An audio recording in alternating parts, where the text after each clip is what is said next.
You should be grateful a woman with nothing to her name was ever allowed to marry into this family. For 18 years, Eleanor had lived as the penniless daughter-in-law. Her mother-in-law, Carol, would publicly humiliate her in front of relatives, calling her a barren woman who couldn't even produce a single child. Her sister-in-law, Jessica, would sneer. What could you possibly know about anything? Even her husband, Mark, had started leaving hotel receipts in his suit pockets. But they didn't know. They didn't know about the secret Eleanor checked every morning at 3 a.m., or the truth behind the golden key she hadn't touched in 18 years. After enduring it all for so long, Eleanor finally made a single phone call. "Carol, did you ever, even for a moment, consider me family?" That night, 200 frantic calls came from her in-laws. What on earth had happened? Before we begin, if you could subscribe and like this story, and perhaps leave a comment telling us where you're listening from, we'll send a little prayer that happiness finds its way to you. It was 3:12 a.m. Only after confirming the steady rhythm of her sleeping husband's breath did Eleanor carefully slip out of bed. Even the rustle of the sheets seemed deafening in the dead of night. Mark was snoring, deep in a slumber. They had been married for 18 years, but he had never once discovered her pre-dawn ritual. Eleanor opened the drawer of the nightstand. In the very back, beneath a well-worn copy of The Great Gatsby, was a second cell phone. No one, not Mark, not his family, knew of its existence. She turned it on, and a blue light faintly illuminated the darkness. Holding her breath, Eleanor entered the passcode. The tips of her fingers trembled slightly, not from fear, but from something closer to anticipation. An app opened, and numbers filled the screen. This month's deposits, $261,450. A slow smile crept across Eleanor's face. $261,450. Seeing that number each month was a balm, melting away a small piece of the humiliation she swallowed during the day. Just then, her husband mumbled and shifted. "Ellie? What are you doing?" Like a flash of lightning, Eleanor turned off the screen and shoved the phone under the covers. Her heart pounded, but she kept her voice calm. "Nothing, honey. Just going to the bathroom." Without another word, Mark started snoring again. Eleanor let out a sigh of relief and rose from the bed. Pretending to head to the bathroom, she walked out into the living room. The pre-dawn air was cool.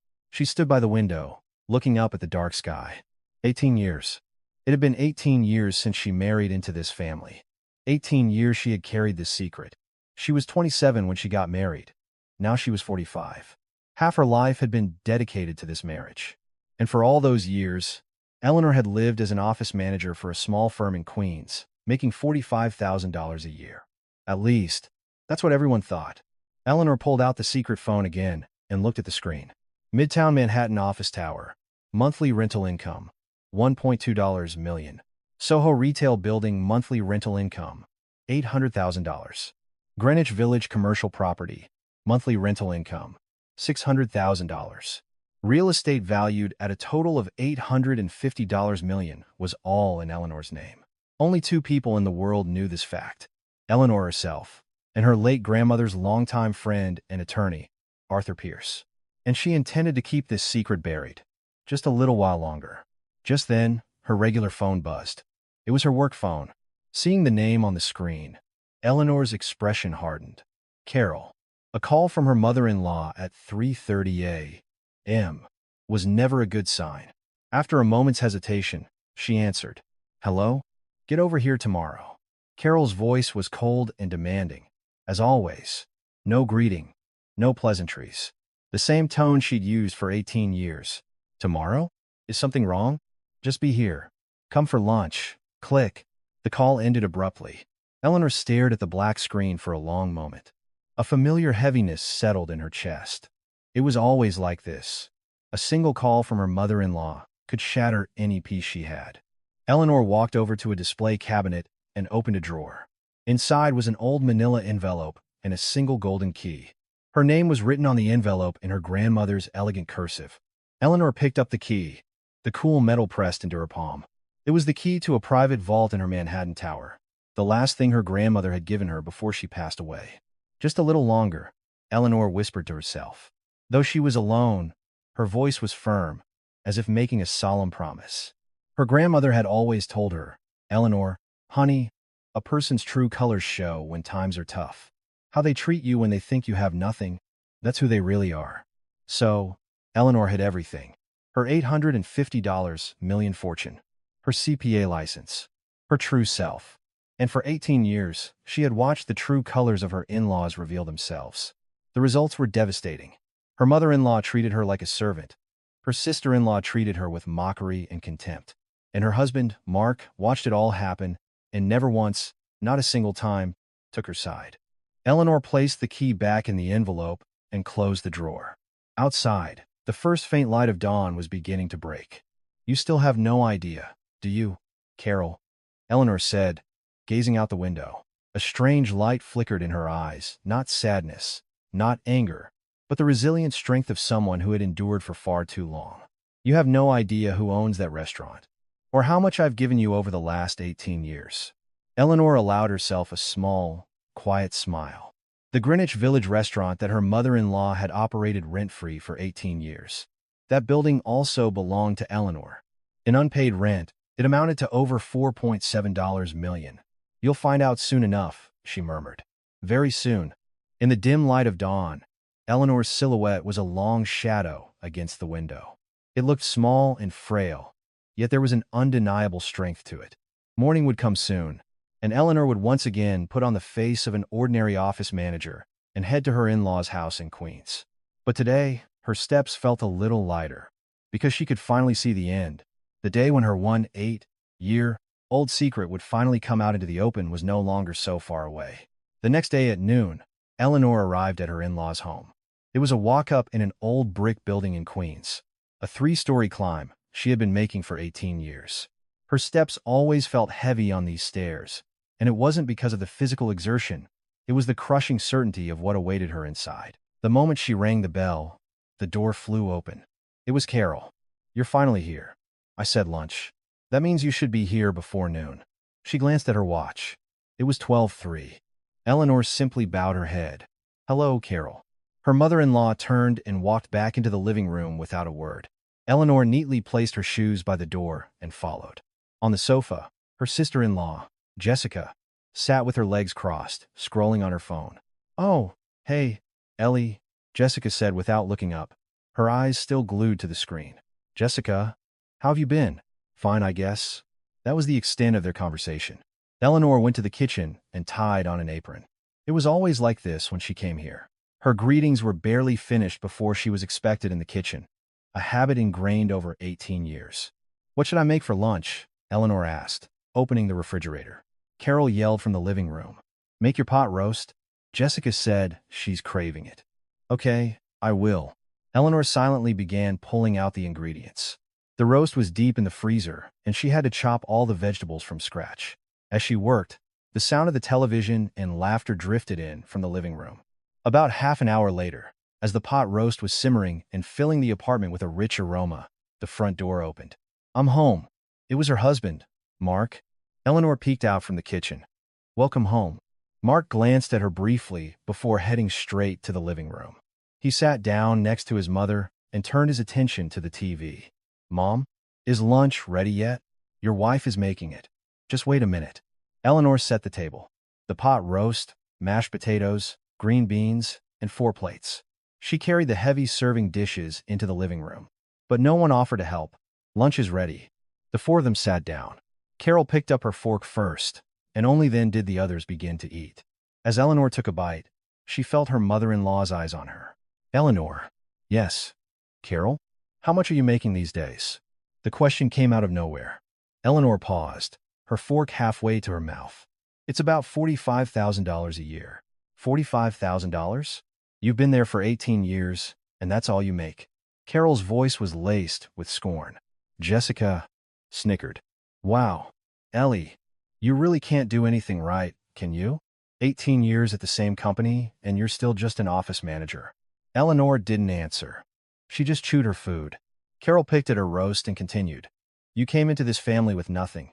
No money, no education. You should be grateful we even took you in. If it wasn't for Mark, where would someone like you ever get treated this well?" Treated this well. The words were a bitter pill. On every holiday, she was the one who came at dawn to cook. After every family event, she was the one left to clean up alone. For every one of Carol's birthdays, She gave her a $1,000 check. This was the treatment she received in return. "I'm sorry, Carol," she said. Her head bowed. The words, uttered thousands of times over 18 years, came out automatically. "What good is being sorry? You should be bringing more money home." Mark just stared at the TV, as if this conversation had nothing to do with him. Eleanor looked at her husband, but his gaze remained fixed on the screen. "Excuse me, I need to use the restroom." Eleanor stood up. No one responded. The moment she closed the bathroom door, her legs gave out. She sank down onto the closed toilet lid and buried her face in her hands. She felt suffocated. It was infuriating, heartbreaking, and utterly exhausting. But no tears came. It felt as if her tear ducts had long since run dry. Eleanor took a small pouch out of her purse. Inside was the golden key. She had started carrying it with her everywhere. Whenever things got too hard, she would hold it, and the cool metal would calm her down. As she clutched it now, her heartbeat began to slow. She looked up at her reflection in the mirror. A tired, middle-aged woman stared back. Dark circles under her eyes, the corners of her mouth turned down. But her eyes were different. Though they looked weary, there was an unextinguished ember glowing within them. "Just a little longer," she said to her reflection. Her voice was a low whisper, but it was firm. "Just hold on a little longer. Soon, they'll all find out." She put the key back in its pouch and splashed cold water on her face. When she looked in the mirror again, she looked slightly better. When she opened the door, she heard laughter from the living room. Carol and Jessica were cackling about something on TV. Mark was still watching. "Eleanor, what were you doing in there for so long?" Carol asked sharply. "My stomach felt a little upset. Always something with you. You're always sick." Instead of answering, Eleanor began to clear the table. As she carried the dishes to the kitchen, she thought to herself, "If they knew who owned that restaurant building, would they still talk to me like this? If they knew who they had to thank for 18 years of free rent, would they still be so cruel?" But now was not the time. After she finished the dishes, Eleanor left. No one saw her out. The sound of the front door closing echoed behind her. As she walked down the stairs, she once again touched the key in her pocket. "Just a little longer." Repeating those words to herself, she stepped out of the building. The sunlight was bright, but her heart was still heavy. It was okay, though. She could see the light at the end of the tunnel. She had endured for 18 years. She could endure a little longer. A week later, another call came from her mother-in-law. "We're all getting together on Sunday. Jessica has something important to announce." Eleanor sighed after hanging up. Something important. When her in-laws said that, 9 times out of 10, it was about money, and that money was always expected to come from her. On Sunday afternoon, Eleanor and Mark arrived at the Queen's apartment. Carol and Jessica were already sitting in the living room. The only thing different from usual was the excited look on Jessica's face. "Come in, sit down," Carol gestured. Eleanor sat beside her husband.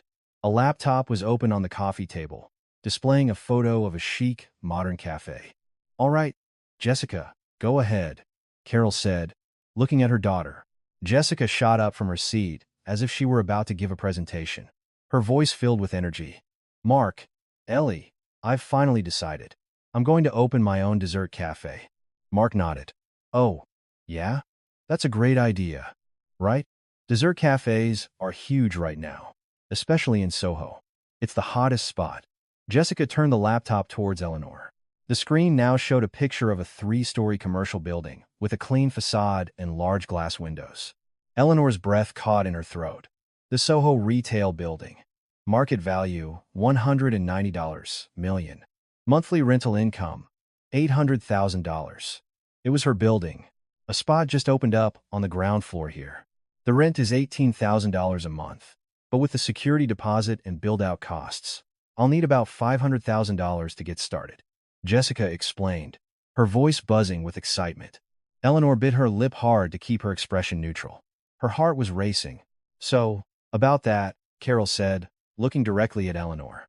From her gaze, Eleanor already knew what was coming next. "Eleanor, you can help her out with $500,000, can't you?" There it was. Eleanor remained silent for a moment, her mind racing. "Carol, $500,000? Why not?" Carol's voice turned sharp. Jessica chimed in. "Come on, Ellie.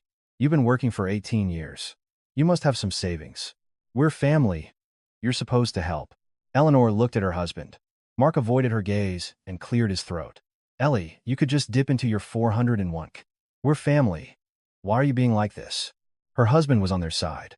Just like always. A scene that hadn't changed in 18 years. Eleanor took a deep breath. Carol, I'm sorry, but $500,000 is impossible for me. The air in the room instantly froze. Carol's face twisted in anger. What? Impossible? You know my salary is only $45,000 a year. Even if I saved for 18 years. Where would I get $500,000? Eleanor's voice was calm, but inside, she was laughing bitterly. If only you knew who owned that building. You'd realize how ridiculous this whole situation is. Hey, Eleanor. Carol shot up from her seat, her face turning a blotchy red. What have you ever done for this family? You couldn't even give us a grandchild. You can't make any real money, and now, when your family asks for help, you say no? Carol, it's just not something I can afford. Afford? What do you have to afford anything with? Jessica scoffed. Seriously, Ellie, this is so selfish. You know I've been struggling since my divorce. I'm trying to get back on my feet with this cafe, and you won't even help? Eleanor didn't answer. She just stared at the laptop screen. Her building, a space with an $18,000 monthly rent. And her sister-in-law was demanding she hand over $500,000 to open a business there. Mark spoke up tentatively. Honey, just think about it. Jessica's having a hard time. We should help. You have savings, don't you? Then you help her. Eleanor retorted. For the first time. Mark's face hardened. Why should I? You're her sister-in-law. And does that mean I'm required to produce $500,000? Carol slammed her hand on the coffee table. The loud bang made everyone flinch. Eleanor Vance, you've really changed. How dare you talk back to your mother-in-law? Eleanor stood up. She couldn't sit there a moment longer. Carol, I need to use the restroom. Without waiting for a reply, she walked into the bathroom. She closed the door and leaned against it, her heart feeling like it would burst out of her chest. She was furious. She was heartbroken. But most of all, she felt pity for these pathetic people. Eleanor took out her secret phone and turned on the screen. The secret app opened. Soho Retail Building. Monthly rental income, $800,000. Looking at the number, she let out a quiet laugh. The monthly income from this building is $800,000, and they're asking me for $500,000. She put the phone away and looked in the mirror. She asked her reflection, how much longer do I have to put up with this? There was no answer. But Eleanor knew. It wouldn't be much longer now. A few moments later, Eleanor came out of the bathroom. Carol and Jessica were still complaining in the living room. I can't believe she's saying she doesn't have money. Seriously, what has she been doing for 18 years? Eleanor walked past them toward the front door. I'm heading out. Hey, where are you going? We're not done here. Carol shouted after her, but Eleanor didn't stop. She put on her shoes and opened the door. Just before she closed it, she turned back and said, Jessica, the rent on that building seems pretty steep. You should really look into it carefully. Jessica looked confused. How would you know that? Eleanor just smiled and closed the door. As she walked down the stairs, she thought to herself that it was time to start wrapping things up. She had waited 18 years. That was long enough. Now, it was her turn. A few days later, on a Saturday afternoon, Mark had left early in the morning, claiming he had urgent work at the office. Saturday work. Eleanor didn't believe him anymore, but she said nothing. She already knew everything she needed to know. While cleaning the living room, Eleanor paused in front of the closet. Mark's suits were all neatly hung. Her eyes fell on the navy blue suit he had worn last week, the one she'd set aside to take to the dry cleaner. Habitually, she checked the pockets. It was an old habit to empty them before cleaning. She slid her hand into the inner pocket and felt a piece of paper. She pulled it out and unfolded it. It was a receipt. The Plaza Hotel, New York. Guest room, $850. The date was from last Wednesday. Eleanor's hand trembled slightly, but she wasn't surprised. She had expected it. In fact, she felt strangely calm, as if she were simply confirming a fact she had known for a long time. She took the receipt and went to the study. On the top shelf of the bookcase, in a place that was hard to reach, was an old shoebox. Eleanor stood on a chair and carefully took it down. Inside the box was a single file folder, its cover blank. But Eleanor knew exactly what was inside. She opened it. The first page, a hotel receipt from March 2015, a copy of a credit card statement, and a photograph. It was Mark, walking out of a hotel lobby with a woman she didn't know. Eleanor had waited in her car for 3 hours in the parking garage to take that picture. The next page, August 2018. This time, it was a different woman, one he had claimed was just a coworker. There were screenshots of text messages from his phone, a selfie they had taken together, and a record of a motel payment. The third page, May 2022. Another woman.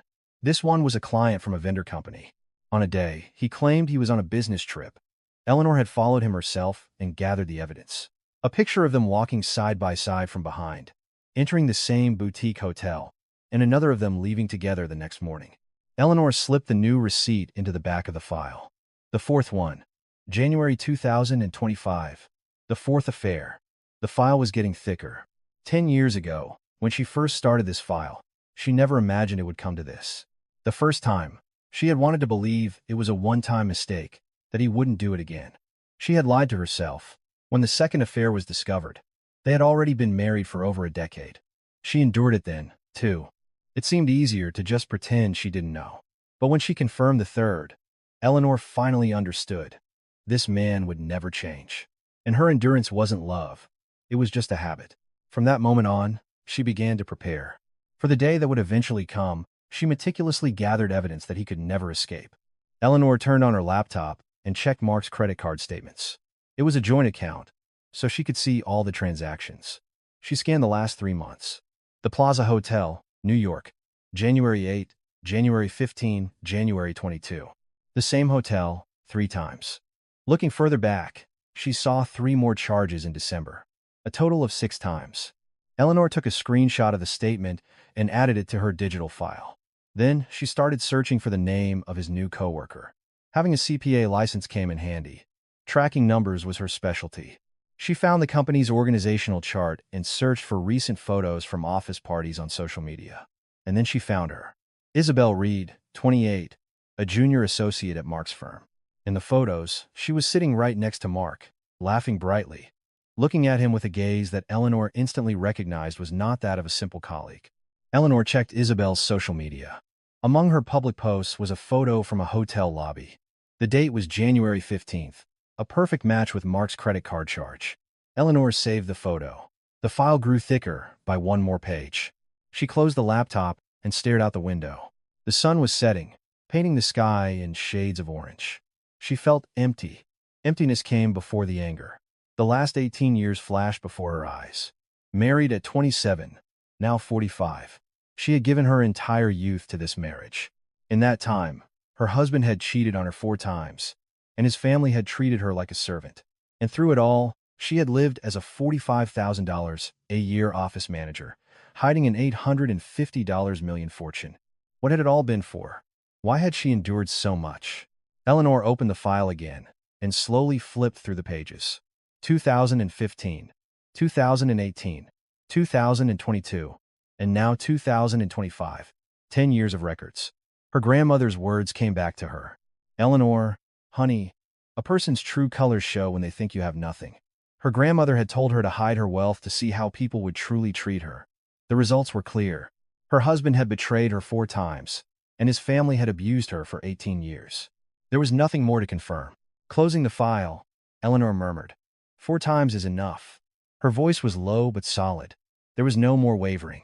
Just then, she heard the front door open. I'm home. It was Mark. Eleanor quickly put the file back in its box and placed it on the top shelf. She walked into the living room, her face a mask of neutrality. Welcome home. Have you eaten? Yeah, I ate at the office. Mark looked tired as he collapsed onto the sofa. He loosened his tie and turned on the TV. Eleanor watched him. He had no idea that his every move was documented in a file. That a 10-year history of his affairs was organized by date and by partner. Ellie? What is it? Why are you staring at me? Mark asked, looking puzzled. Eleanor smiled. Nothing. You just look tired. Work has been crazy. I'm swamped. Swamped. Eleanor laughed to herself. Busy running around to hotels, I'm sure. Would you like some tea? Yeah, a hot cup would be nice. Eleanor went to the kitchen and put the kettle on. As she poured the hot water into a mug, she thought, it's time to end this. She had endured for 18 years. She had gathered evidence for 10. The preparations were complete. There was no reason to wait any longer. Carrying the tea into the living room, she looked at the back of her husband's head. The familiar sight of him leaning back on the sofa, watching TV. A sight she had seen thousands of times over 18 years. Yet today, it looked completely alien. "Here's your tea." "Thanks." He took the mug without taking his eyes off the screen. Eleanor didn't sit next to him. She just stood there. Soon, this scene would be over. This living room, this sofa, that indifferent back, it would all become a memory. She quietly went into the bedroom. She took out her secret phone and sent a single text message. "Mr. Pierce, can we meet next week? I've made my decision." Message sent. Eleanor turned off the phone and looked out the window. Stars were beginning to appear in the night sky. For the first time in 18 years, she felt a sense of relief wash over her. The anniversary of her father-in-law's death arrived. Every year around this time, all the relatives gathered. It had been 8 years since he passed, but the family still held a memorial dinner. Of course, all the preparations fell to Eleanor. She woke up at 5 a.m. and headed to Queens. She had to prepare everything herself: the roast, the side dishes, the desserts, the fruit platter. Carol only supervised, and Jessica refused to help, complaining it would ruin her nails. By 3 p.m., the relatives started to arrive. Aunts, uncles, cousins, and their families.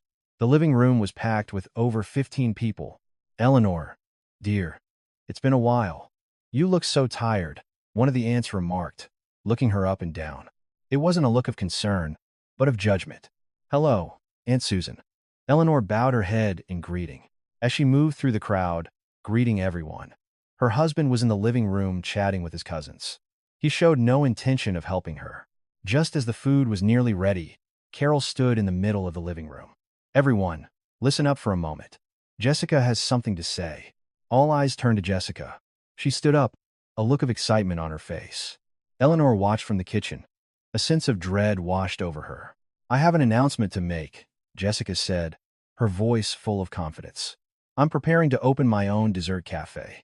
I found a great location in Soho, and I'm about to sign the lease." A murmur went through the relatives. "Oh, Jessica's starting a business. Soho is a great spot. It's so trendy right now." Jessica beamed. "Yes, I've been working really hard on it." She paused, then turned to look directly at Eleanor. Eleanor felt a chill from her gaze. "And my sister-in-law Eleanor has agreed to support me with a $500,000 investment." For a second, Eleanor's mind went blank. "What?" The relatives all turned to look at her.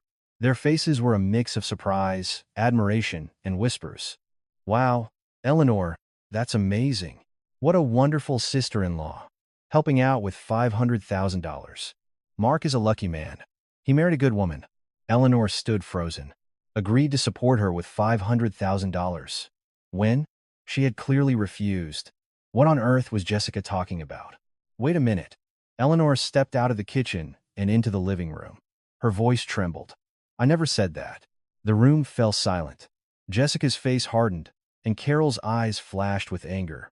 "Eleanor, what are you talking about?" Carol demanded sharply. Eleanor took a breath to steady herself. "I never agreed to give you $500,000. I told you last time that it was impossible for me." Jessica's face turned beet red.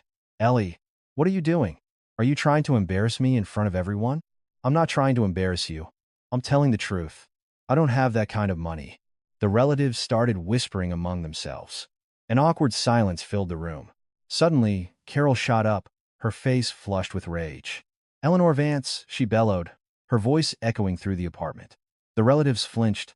"How dare you humiliate your sister-in-law in front of the whole family? Just because you have a little money saved up, you're going to be this stingy?" Eleanor bit her lip. Her hands were shaking, but she tried to keep her voice steady. "Carol, I make $45,000 a year. Where would I get $500,000? You've been working for 18 years. You didn't save anything? That doesn't make any sense. Even with savings, it wouldn't be $500,000. Then take out a loan. Do something. When your family asks for help, how can you just say no?" Carol's voice grew louder and shriller. The relatives just watched, not wanting to get involved. No one stood up for Eleanor. "Carol, are you saying I should go into debt to help?" "Of course. You're this family's daughter-in-law." Eleanor looked at her husband. Mark was staring at the floor, his head bowed. He hadn't said a word. The man who had never once stood up for his wife in 18 years. Just then, One of the uncles spoke up. Now, Carol, if Eleanor can't afford it, she can't afford it. Don't be so hard on her. Eleanor felt a small flicker of relief. But Carol was not to be stopped. Afford it? What do you mean she can't afford it? She's always crying poor. But do you know how much money she's probably been sneaking off to her own family? Carol, I haven't given my family any money. Lies. What have you ever contributed to this family since you married in? Carol's finger shot out, pointing at Eleanor. A gesture of pure contempt. You came with nothing. You have no education, and you're nothing but a barren woman who can't even produce a child. Those words struck Eleanor like a dagger to the heart. A barren woman who can't even produce a child. She stopped breathing. The words, thrown at her in front of more than 15 people, froze her to the spot.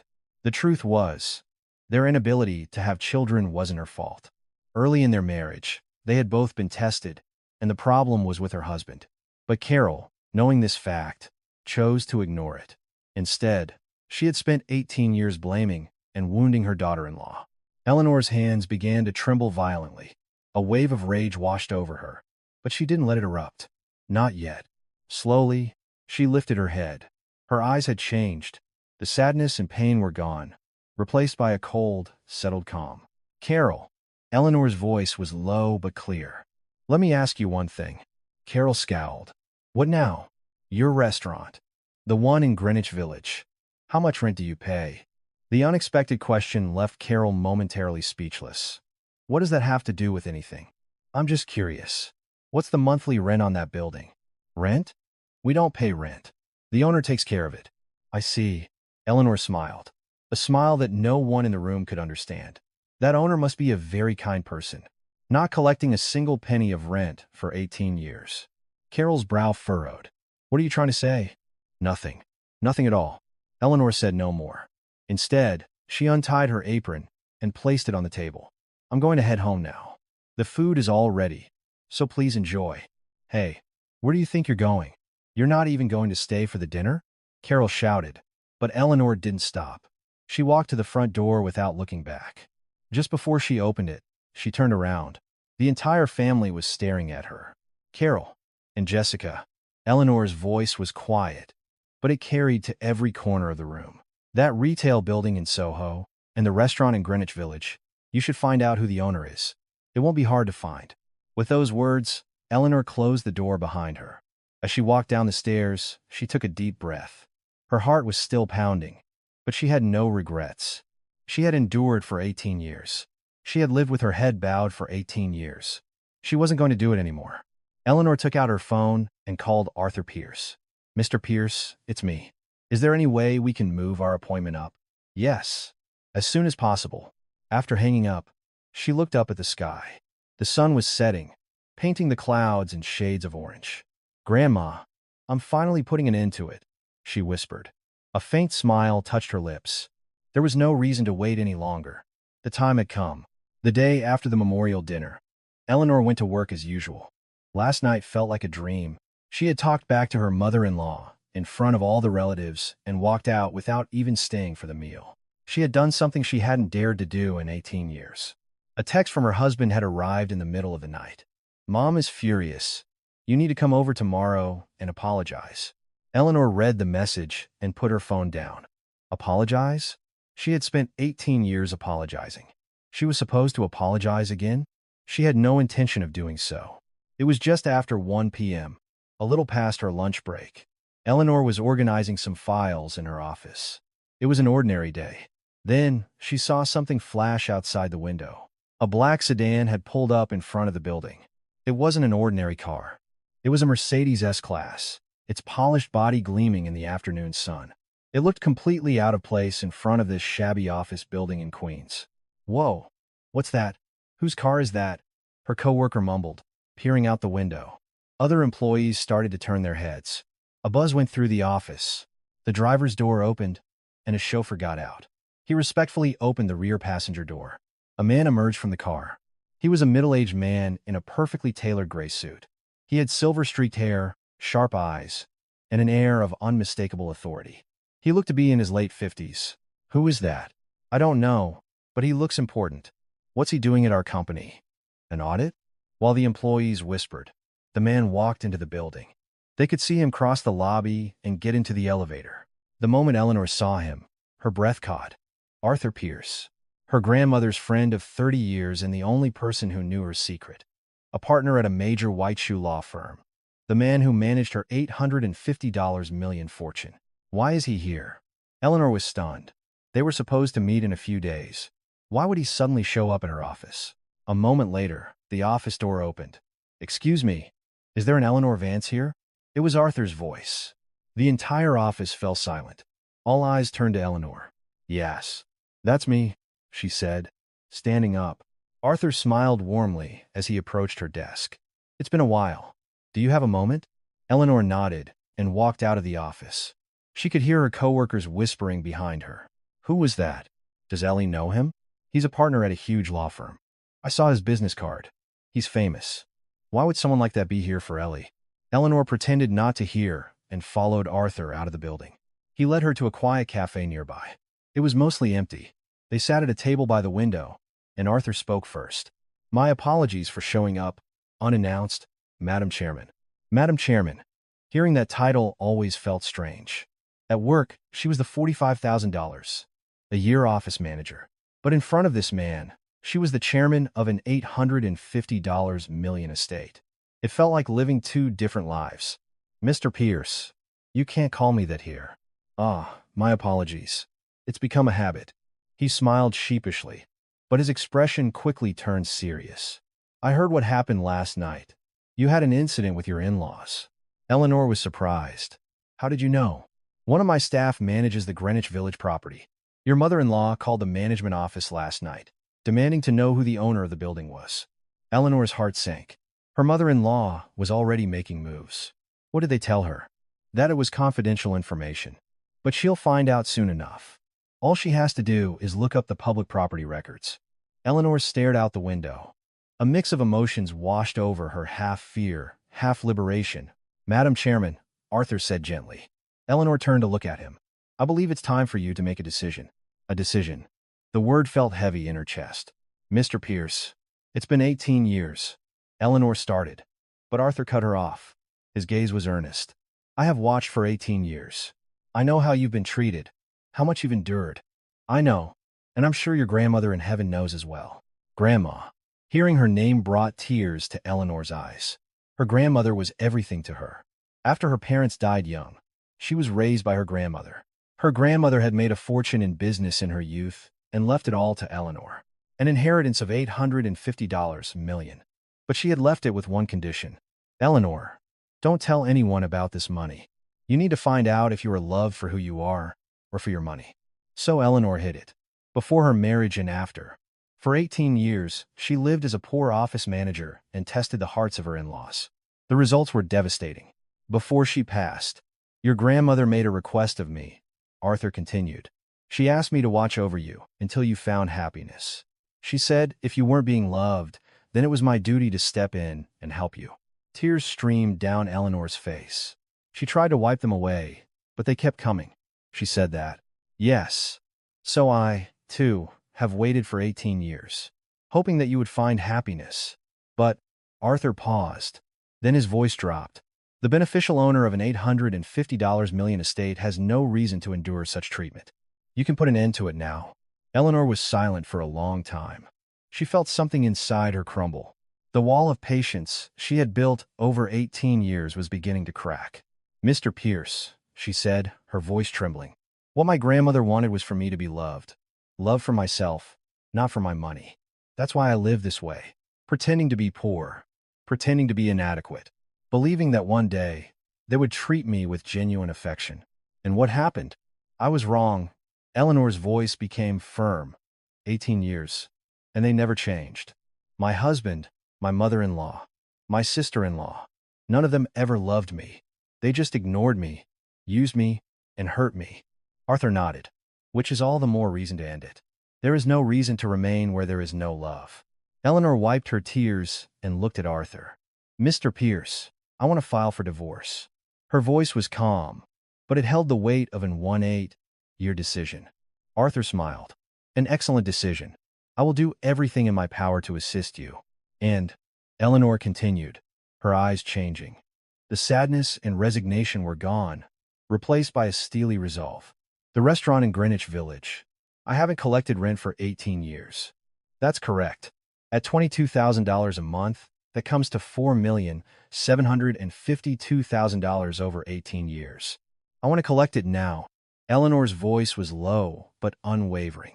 My mother-in-law told me I had nothing. She said I was a barren woman who should be grateful to have married into her family.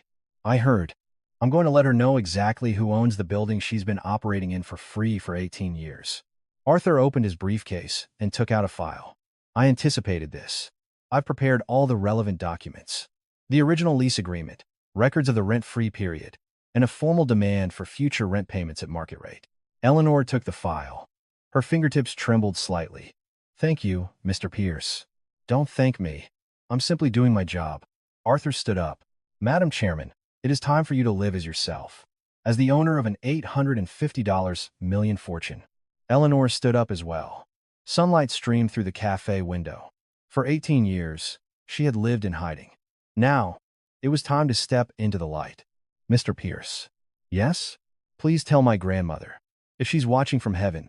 Eleanor smiled. There were still tear tracks on her face, but her smile was bright. Tell her I'm finally going to be happy. A few days later, Jessica walked into the real estate office in Soho, feeling ecstatic. She was there to sign the lease for the cafe. She hadn't gotten the $500,000 from her sister-in-law, but her mother had managed to scrape the money together from her life savings and a loan. Hi, I'm here to sign the lease. I brought all the paperwork, Jessica said with a bright smile, holding out a folder. The broker looked at her with an awkward expression. Ah, Miss Miller. Please, have a seat. Okay. Why? Is there a problem? Jessica's smile faded. The broker looked uncomfortable.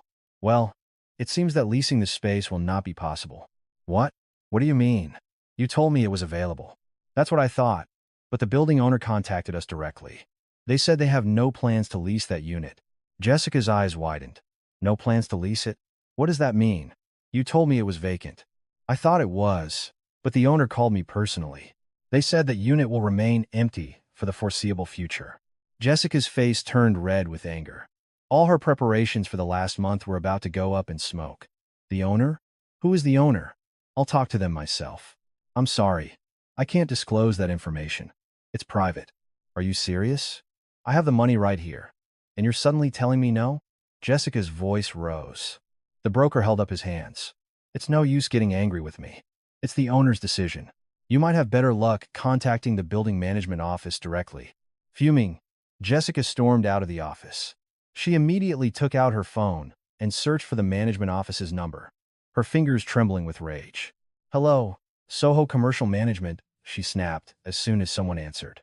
I was about to lease the ground floor unit, and now I'm being told I can't. What is going on? A calm voice on the other end replied. Ah, you must be Miss Jessica Miller. One moment, please. Hold music played. Jessica impatiently tapped her foot. Soon, a different voice came on the line. Hello, this is the building manager. How can I help you? The ground floor lease. I want to know why it was suddenly canceled. Ah, that. The manager paused. The owner gave us direct instructions. They said that particular unit is not to be leased to a Miss Jessica Miller. What? Jessica's voice cracked. To me? Why? What did I do wrong? I'm afraid I don't know the reason. The owner was very specific. Who was the owner? Who was doing this to me? There was a moment of silence. The manager spoke cautiously. Normally, I wouldn't be able to tell you this, but under the circumstances, I feel you have a right to know. The owner of the building is Miss Eleanor Vance. For a second, Jessica's mind went completely blank. Eleanor Vance. Her sister-in-law's name. What? What did you say? Eleanor Vance? Yes. Chairman Eleanor Vance personally informed us that she has no plans to lease that unit at this time. The phone slipped from Jessica's hand. It clattered on the sidewalk, the sound seeming to come from far away. Eleanor is the owner? The $45,000 a year office manager? The sister-in-law they all said had nothing? Shaking, Jessica picked up her phone. The call had been disconnected. Her legs felt weak, and she wanted to collapse right there on the street. But she managed to stay upright. She immediately called her mother. Mom. Jessica. What's wrong? Did you sign the lease? No. The owner refused. What? Why? It, it's... Jessica's voice trembled. The owner is Eleanor. My sister-in-law is the owner. On the other end of the line, Jessica could hear her mother's breathing stop. What? What did you say? Eleanor is the owner of that building? The Soho property belongs to your sister-in-law? There was a long silence. Then, Carol's trembling voice came through. That can't be right. How is that possible? I don't know, Mom, but the building manager said it was her. He called her Chairman Eleanor Vance. Chairman. The title struck Carol like a physical blow. Wait a minute. Then, the restaurant in Greenwich Village. Carol's face went white as a sheet. The phone in her hand started to shake. She remembered what her daughter-in-law had said at the dinner a few nights ago. You should find out who the owner is. It won't be hard to find. At the time, she had dismissed it as an empty threat. But now, all the pieces were falling into place. With trembling hands, Carol dialed another number. The management office for the Greenwich Village building. Hello? I'm the owner of the restaurant in that building. I need to know who the property owner is. I'm sorry, ma'am, but we can't release personal information. But I've been a tenant here for 18 years. You're telling me I've been here for 18 years without knowing who my landlord is? Ma'am, you can look up the property records online through the city register. It's public information. The call ended. Carol immediately went to the city's property records website. Her hands were shaking so badly she entered her own address wrong 3 times. Finally, the deed for the restaurant's building appeared on the screen. Owner, Eleanor Vance. A small, strangled sound escaped Carol's lips. For 18 years, she had run her business in this building, without paying a single dime of rent. And it belonged to her daughter-in-law. The same daughter-in-law she had treated like a servant, belittled, and humiliated for not having a child. Frantically, Carol tried to call her daughter-in-law. The phone rang once, twice, 3 times. No answer. She called again. No answer. She called over 10 times, but Eleanor never picked up. At that exact moment, Eleanor was standing on the rooftop of her Midtown Manhattan office tower, the $380 million building. Her building. From the roof, the entire skyline of New York City was spread out before her, glowing in the light of the setting sun. Her phone kept buzzing. The screen read, Carol. Eleanor stared at it blankly. For 18 years, every time this call came, her heart would drop. She would brace herself for the nagging, the complaints, the abuse. But today was different. With a small smile, Eleanor pressed the decline button. Once, twice, 3 times. Every time the phone rang, she declined the call. The simple action felt strangely satisfying, like clearing a blockage that had been stuck in her throat for 18 years. The wind picked up, rustling her hair. The sunset painted her face in a warm, orange glow. She looked out toward the south, in the direction of Greenwich Village. She couldn't see her mother-in-law's restaurant from here, but she knew where it was. Carol, Eleanor whispered to the wind. The 18 years of unpaid rent comes to over $4.7 million. Did you know that? There was no answer, of course. But Eleanor continued. You said I had nothing. You said I was a barren woman who should be grateful. You told me my marriage to your son was more than I deserved. Her eyes welled up, but the tears didn't fall. I have plenty, Carol, $850 million, to be exact. And I have a CPA license. I don't know what you saw when you looked at me, but the truth is, I was just being patient. Her phone buzzed again. This time, it was Jessica. Eleanor declined the call again. And Jessica, you probably know by now. The rent on that Soho space is $18,000 a month. Because it's my building. Eleanor put her phone in her pocket and looked up at the sky. The sunset was deepening into a rich purple. She felt a profound sense of release, as if a great weight had been lifted from her shoulders. She thought she would cry, but instead, she found herself laughing. Grandma, she said, I don't have to hide anymore. Do I? The wind caressed her cheek, as if in reply. Eleanor stayed there until the sun had completely set. The lights of New York City began to twinkle on. One by one, many of those lights were coming from buildings that belonged to her. The owner of an $850 million fortune. The world was about to find out who Eleanor Vance really was. The next morning, Carol hadn't slept a wink. Her daughter-in-law's name on the property deed kept flashing in her mind. Eleanor Vance. The name echoed even when she closed her eyes. 18 years. For 18 years, she had run her restaurant in that building without paying a single penny in rent. When she first signed the lease, the owner had told her that due to personal circumstances, They wouldn't be collecting rent for the time being. Carol had thought she'd hit the jackpot. To think that owner was her daughter-in-law. With trembling hands, she picked up her phone. She had called dozens of times last night, but Eleanor never answered. It was the same this morning. The call went straight to voicemail. "Mom, what do we do?" Jessica asked, her face pale and drawn. She had clearly been crying all night. Her eyes were swollen. "We have to go see her. We have to talk to her in person." Carol stood up. Her legs were shaky, but she forced herself to stand. "I'm coming with you. And call Mark. He needs to be there." An hour later, Carol, Jessica, and Mark stood in front of Eleanor's apartment building. Mark's face was completely blank. After receiving the call from his mother last night, he hadn't said a word. The idea that his wife was worth $850 million was simply too much to process. They rang the doorbell. After a moment, the door opened. Eleanor stood there. She looked the same as always, simple clothes, no makeup. But her eyes were different. The timid, downcast gaze was gone. In its place was a calm, steady look.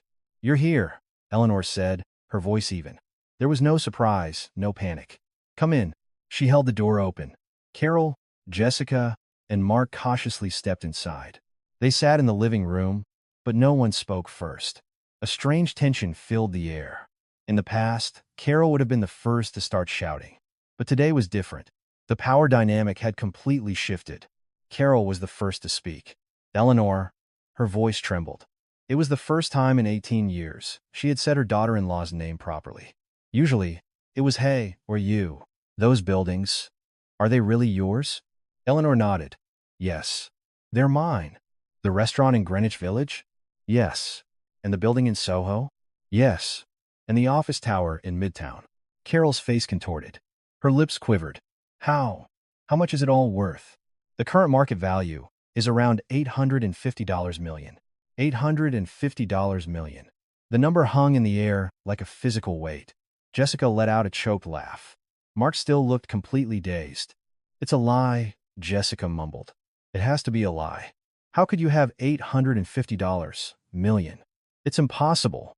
In response, Eleanor placed a stack of documents on the coffee table. 3 property deeds, an asset management report, and a copy of her CPA license.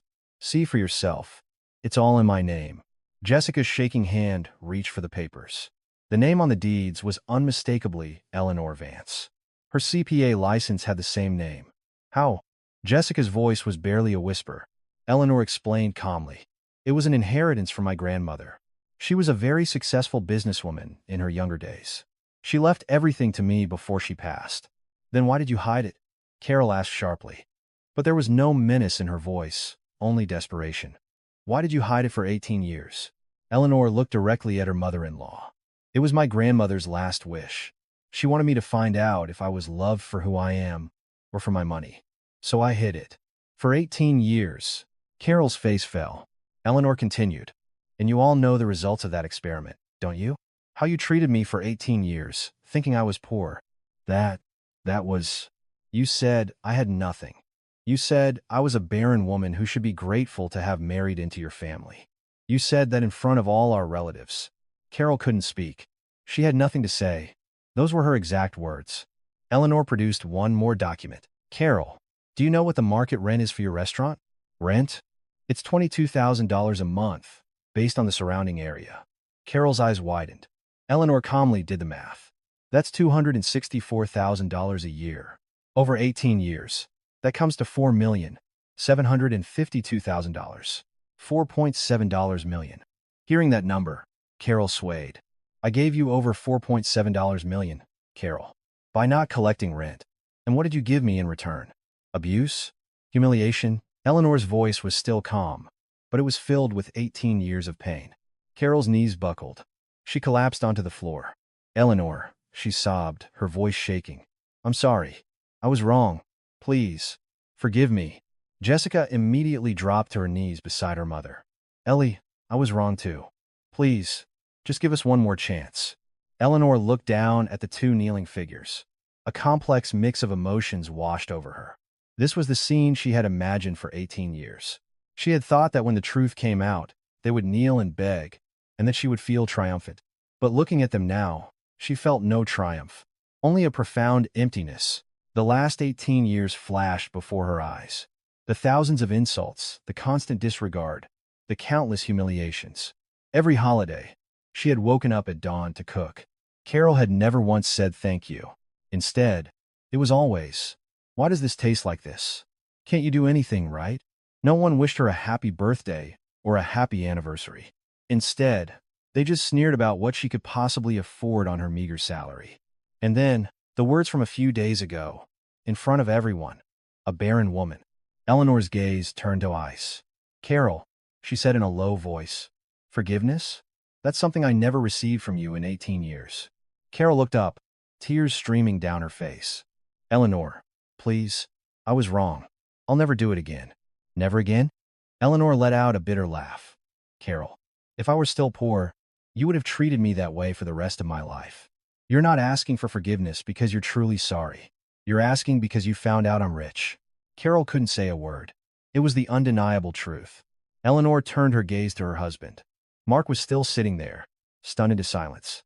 "Mark," she said. He looked up. "Don't you have anything to say?" Mark's lips trembled. "Ellie, I didn't know. I swear, I didn't know." "What didn't you know? You saw everything your mother did to me. You stood right there and watched and never once said a word to stop her.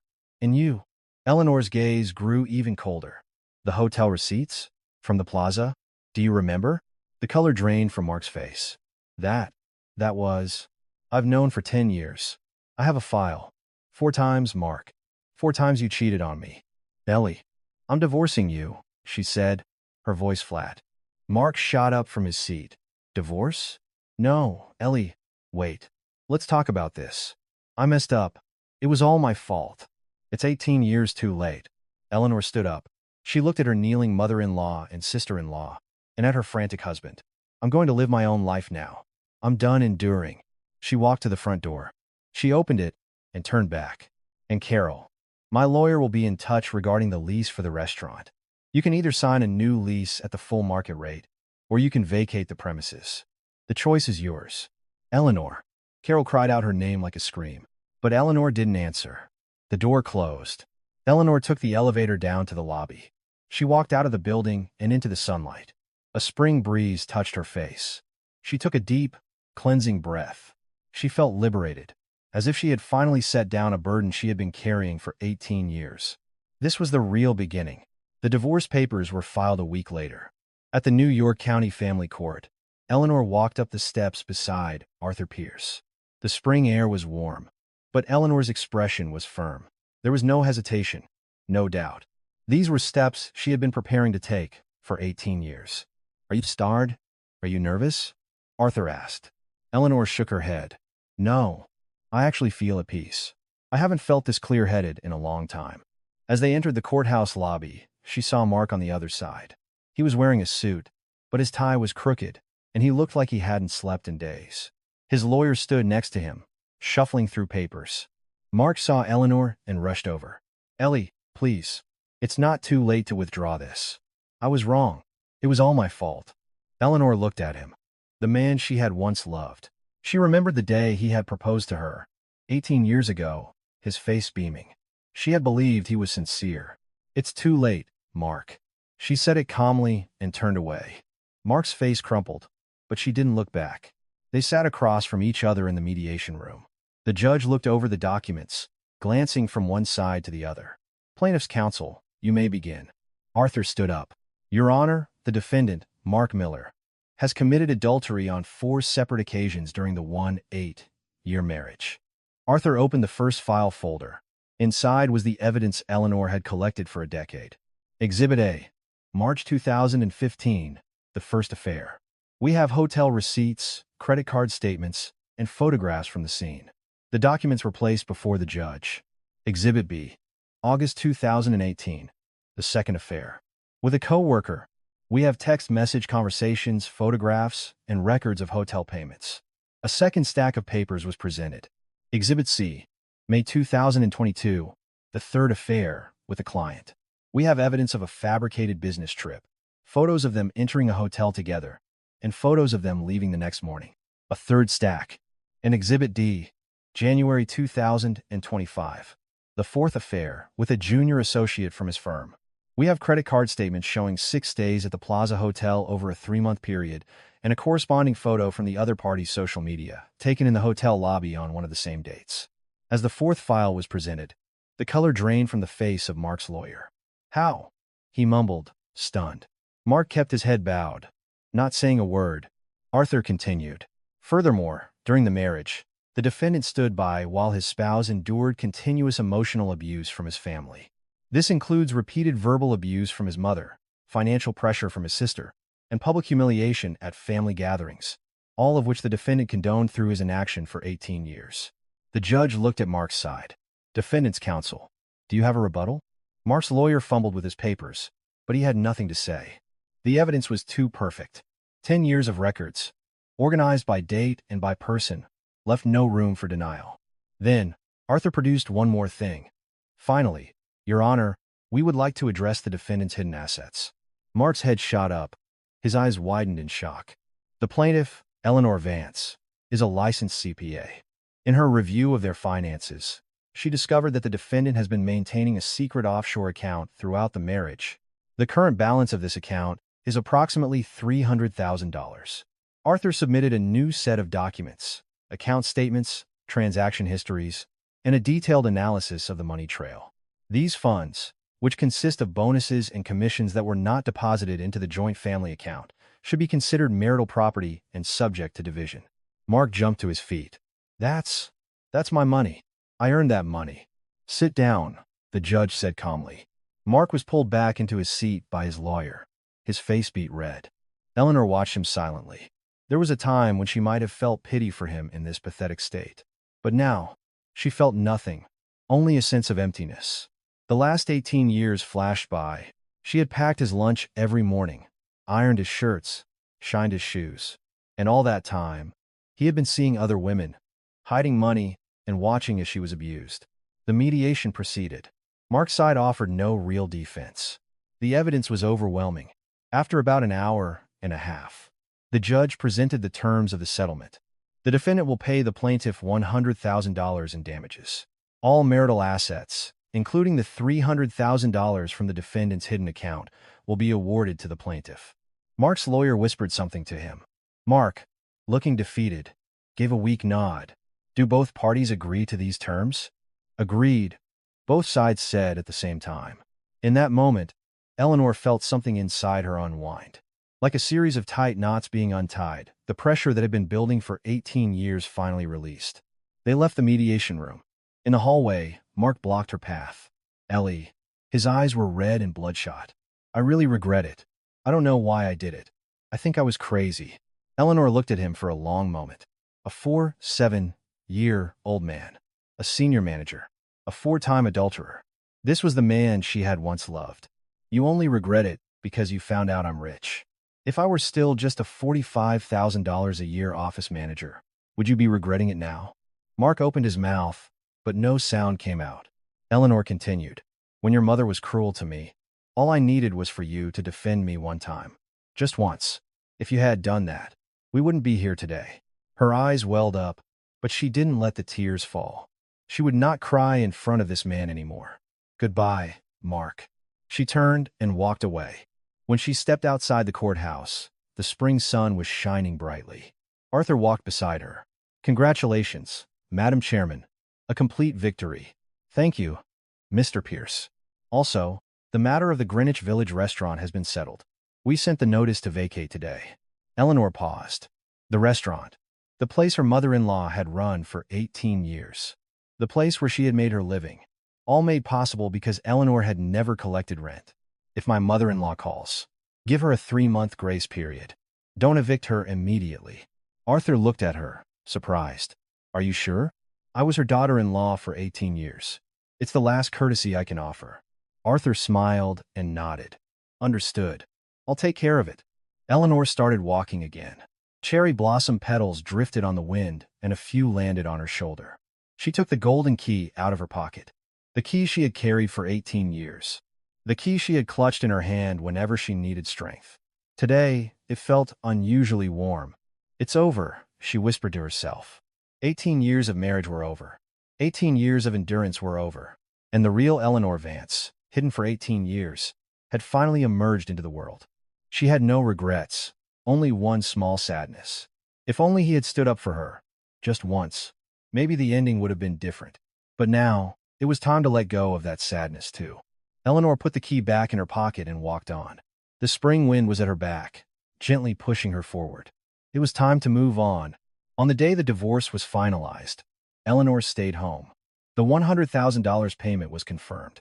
The asset division was complete. The $300,000 from Mark's hidden account was transferred. 18 years of marriage, all wrapped up with a few pieces of paper. Eleanor sat in the empty apartment all day. Mark had already moved his things out.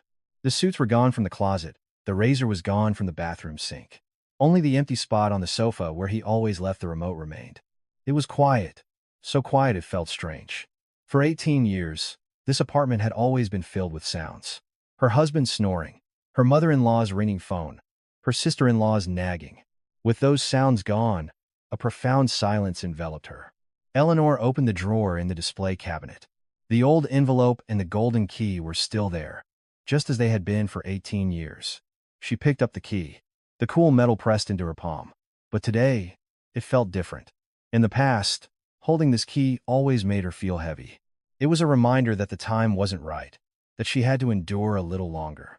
But today, there was no need for that. The waiting was over. Eleanor put the key and the envelope in her purse and left the apartment. She took a cab to Midtown Manhattan. The sun was setting, and the New York sky was a gradient of orange and purple. She arrived in front of the office tower, the $380 million building. Her building. When she walked into the lobby, the security guard bowed. "Good evening, Madam Chairman." Madam Chairman.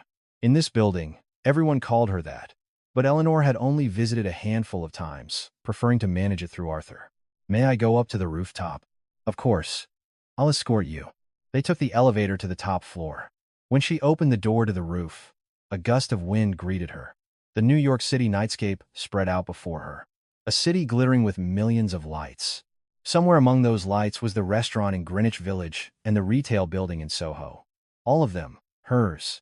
Eleanor leaned against the railing and looked up at the sky. The stars were beginning to appear. She heard the door open behind her. "I thought I might find you here." It was Arthur. He walked onto the roof, his coat collar turned up against the wind. "Mr. Pierce. You're here. I tried calling, but you didn't answer. I had a feeling." Eleanor looked apologetic. "I'm sorry. I wasn't looking at my phone." "It's quite all right." Arthur stood beside her at the railing. For a few moments, they stood in silence, looking out at the city. "I heard the divorce was finalized today." "Yes. It's over. How are you feeling?" Eleanor thought for a moment. "I don't know. Relieved, but also a little empty. It's hard to put into words." Arthur nodded. 18 years is a long time. "That's perfectly understandable." A quiet moment passed. The wind whipped at their coats. Then, Arthur reached into his own coat and pulled out an envelope. It was old, the corners worn, and the paper yellowed with age. But the handwriting on the front was clear. To Eleanor. It was her grandmother's cursive. Eleanor's heart skipped a beat. "What is this?" "It's a letter from your grandmother," Arthur said, handing it to her. "She entrusted it to me before she passed. She told me to give it to you on the day you found your smile again." Eleanor's hand trembled as she took the envelope. She could almost feel her grandmother's warmth through the paper. "She left this for me?" "Yes. I've kept it safe for over a decade. I believe today is the day she was waiting for." With shaking hands, Eleanor opened the envelope. Inside was a single folded sheet of paper. She carefully unfolded the old letter. It was covered in her grandmother's familiar, warm, rounded handwriting. An image of her grandmother sitting at the kitchen table, writing, flashed in her mind. "My dearest Eleanor," the letter began. "If you are reading this, it means you have found your smile again." Tears welled in Eleanor's eyes. "I was so worried about you, my dear. It broke my heart to leave you alone in this world. That's why I left you the fortune. I thought money would protect you." With every word she read, her heart grew warmer. "But what I really wanted to leave you wasn't money. It was the strength to stand on your own 2 feet." The wind rustled the letter, and Eleanor held it tight. "Eleanor, I was always on your side. When you cried, when you laughed, when you struggled, I was always with you. If you are reading this now, it means you have stopped crying and have started to smile." Tears streamed down her cheeks. One after another, they fell onto the paper. "Now, Live your own life. Don't endure for others. Do what you want to do. I'll be watching from heaven. I will always be cheering for you. It was the last line. I love you, my Eleanor. Eleanor clutched the letter to her chest. Her shoulders shook as she wept silently. She cried for a long, long time, but they were not tears of sadness. It was the release of 18 years of pent-up emotions. Sorrow, loneliness, grief, it all poured out. And at the end of it all was a feeling of warm relief. Arthur stood silently beside her. The wind billowed his coat, but he didn't move. The quiet, solid presence of a man who had kept a 30-year-old promise. After a long while, Eleanor wiped her tears. She looked up at the sky. The stars seemed to be shining brighter than ever. "Grandma," she said to the heavens. Her voice was hoarse, but a smile was spreading across her face. "I'm finally going to be happy now. I know it's late, but I'm finally going to do what you wanted." The wind caressed her cheek, as if her grandmother were reaching down to wipe away her tears. Arthur reached into his pocket and took out a small box. "There's one more thing." He opened it. Inside was a stack of business cards. Eleanor Vance, President, Vance Holdings. Clean white cardstock with gold lettering. Eleanor's new name. "I took the liberty of having these made. I hope you don't mind." Eleanor picked up a card. She traced the letters with her fingertip. Eleanor Vance, President. Not a $45,000 a year office manager. Not someone's daughter-in-law. Not someone's wife. She was the owner of an $850 million fortune, a CPA. And now, a woman standing proudly in her own name. "Thank you, Mr. Pierce. It's not presumptuous at all. It's the best gift I could have received." Arthur smiled brightly. The eastern sky was beginning to lighten. As they had talked, the night had passed, and dawn was approaching. Eleanor leaned against the railing, watching the east. The sky was turning from black to a deep, blushing red at the horizon. The sun would rise soon. She took out the golden key and held it in her left hand. In her right, she held the new business card. The past her grandmother had left her, and the future she would build for herself, rested in her two hands. And then, the sun rose. A brilliant orange light spilled over the Manhattan skyline, flooding the city. The warm light washed over Eleanor's face. The tear tracks were still there, but she was smiling. There was something more valuable than $850 million. It was freedom, and it was today, the day she could finally live as herself. If today's story resonated with you, even in a small way, we hope you'll visit us here again. If you're so inclined, please leave a warm message for the story's hero. Your kindness might just be what someone needs to get through their tomorrow. We are sincerely cheering for your today and for all of your tomorrows. Thank you.